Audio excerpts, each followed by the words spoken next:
नमस्कार विद्यार्थियों। हम यहाँ पर देखने वाले हैं कि रेफरेंशियल इंटीग्रिटी एमएस एक्सेस में क्या होती है और कैसे मेंटेन की जाती है। रेफरेंशियल इंटीग्रिटी का अर्थ होता है कि यदि किसी टेबल में दूसरी टेबल के साथ रिलेशन स्थापित कर लिया है, आपने किसी टेबल का रिलेशन दूसरी टेबल के साथ स्थापित कर लिया है, अर्थात दोनों टेबल को जोड़ दिया है एक कॉमन फील्ड के आधार पर, और फिर उसके बाद आप जो है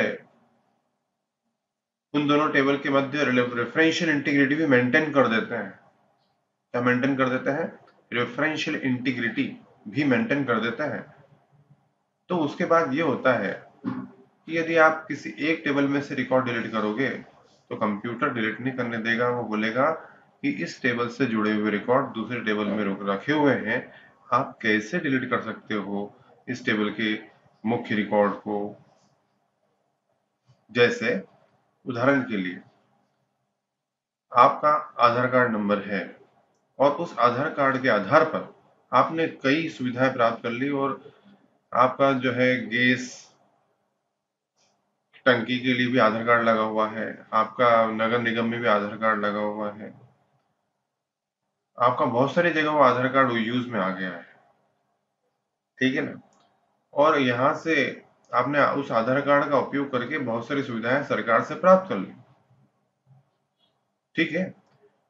इसका यह अर्थ हुआ कि आपका वह आधार कार्ड नंबर सरकारी विभागों में और अन्य स्थानों पे जगह जगह पर पहुंच चुका है, जहां से आपने सुविधा प्राप्त करी है। अब आप बोलो मैं तो अपना आधार कार्ड नंबर चेंज करवा लूं, तो फिर तो बहुत गजब हो जाएगा। क्यों? क्योंकि आपका आधार कार्ड नंबर है उदाहरण के लिए 1079, और जो कि सब जगह पर पहुंच चुका है, सब जगह पर आपको उस आधार कार्ड के द्वारा पहचाना जा रहा है। और अब आप अपना आधार कार्ड नंबर चेंज करवा रहे हो या आपका आधार कार्ड नंबर चेंज हो रहा है, फिर तो गजब हो जाएगा। आपकी पहचान तो किसी और नाम से है वहां पर, और आप अपना नाम ही चेंज कर रहे हो या अपना आधार कार्ड नंबर चेंज कर रहे हो। तो इस स्थिति को बोलते हैं रेफरेंशियल इंटीग्रिटी को मेंटेन करना। अर्थात कि जिस रेफरेंस में आपने पूरी दुनिया से अपने आप को जोड़ रखा है, वो रेफरेंस ही आप चेंज कर देंगे तो फिर सत्यता क्या रह जाएगी। तो रेफरेंशियल सत्यता बनाने के लिए एक्सेस में भी सुविधाएं हैं। देखिए ध्यान से, यहाँ पर जो है एक टेबल है रिलायंस इंडिया और एक टेबल है उज्जैन, ये दोनों टेबल जुड़ी हुई है। मैं आपको रिलेशनशिप में जाके दिखा देता हूँ। देखिए यहाँ पर रिलेशनशिप ऑप्शन उपलब्ध होगा, ये रहा रिलेशनशिप्स डेटाबेस टूल्स में। यहाँ पर देखिए दो टेबल हैं, एक टेबल ये है और एक टेबल ये है, दोनों टेबल जुड़ी हुई हैं। मेरे एक वीडियो में मैंने कुछ दिन पहले ही बताया था इसके बारे में। ध्यान से देखिए, रिलायंस इंडिया और उज्जैन टेबल दोनों जुड़ी हुई है, दोनों में रिलेशन स्थापित है प्रॉपरली। अब मैं इसमें रेफरेंशियल इंटीग्रिटी मेंटेन करने के लिए इसको कहता हूँ। कैसे कहता हूँ? ये जो वायर दिख रहा है इस पर राइट क्लिक कीजिए आप और एडिट रिलेशनशिप कर दीजिए। अब क्या होगा, यहाँ पर डायलॉग बॉक्स उत्पन्न होगा। उस डायलॉग बॉक्स में थोड़ा आप यहाँ देखें, यहाँ है एनफोर्स यानी कि लगाओ, मीन्स लागू करो, एनफोर्स रेफरेंशियल इंटीग्रिटी। और कैसी वाली? कैस्केड अपडेट और कैस्केड डिलीट दोनों। अब आप ओके कर दीजिए इसको। जैसे आपने ओके करा, आप देख रहे हैं यहाँ पर एक इन्फिनिटी का निशान आ गया है। वो निशान दर्शाता है कि रेफरेंशियल इंटीग्रिटी मेंटेन है, और दोनों की दोनों मेंटेन है, कैस्केड अपडेट और कैस्केड डिलीट। अब आप बोलोगे क्या मेंटेन है, क्या होगा इससे?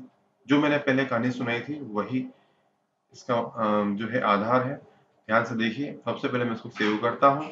मैंने इसको सेव कर दिया। सेव करने के पश्चात अब मैं बाहर निकलता हूँ, इन दोनों टेबल को खोलता हूँ।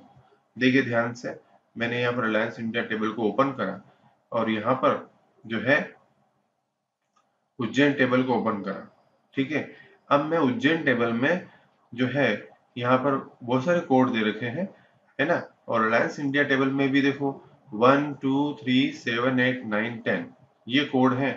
इन कोड के व्यक्ति जो हैं वो मेरे ग्राहक हैं, और उन ग्राहकों को मैं उज्जैन टेबल के माध्यम से माल जब भी देता हूँ तो यहाँ एंट्री कर लेता हूँ। अब मेरे पास कोड कौन से हैं, 123 7 8 9 10 है ना। और मैं यहाँ पर जो है उज्जैन टेबल में एक रिकॉर्ड एंटर करता हूँ 20 वाला। अब 20 वाला तो मेरे पास व्यक्ति रिलायंस इंडिया में है ही नहीं, और मैं 20 वाला व्यक्ति यहाँ पर बोल रहा हूँ 20 नंबर का जो कोड वाला व्यक्ति है उसकी एंट्री करो। अब वो व्यक्ति मेरा कस्टमर ही नहीं है, ऐसा इस कोड का कोई कस्टमर ही नहीं है मेरे पास, और मैं यहाँ पर एंट्री कर रहा हूँ। फिर भी चलो मैं करता हूँ, यहाँ लिखता हूँ रीना 23, सॉरी माल का नाम लिखना है। मैंने यहाँ लिखा कोकोनट ऑयल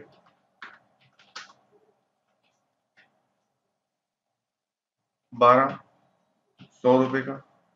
ये सब लिखने के पश्चात मैंने एंट्री कर दी। अब मैं एंट्री करने का जैसे ही इस रिकॉर्ड से बाहर निकलता हूँ तुरंत बोलेगा, बोला वो क्या बोला, यू कैन नॉट ऐड और change record because related records are is required in table Reliance India. वो बोल रहा है कि आप ऐसा कर ही नहीं सकते क्योंकि 20 कोड वाला व्यक्ति तो ऐसा कुछ वहां पर उपलब्ध ही नहीं है मेन टेबल में, और आप यहाँ एंट्री कर रहे हो। इसको बोलते हैं रेफरेंशियल इंटीग्रिटी का एक पार्ट, कि भाई आप ऐसा नहीं कर सकते हैं।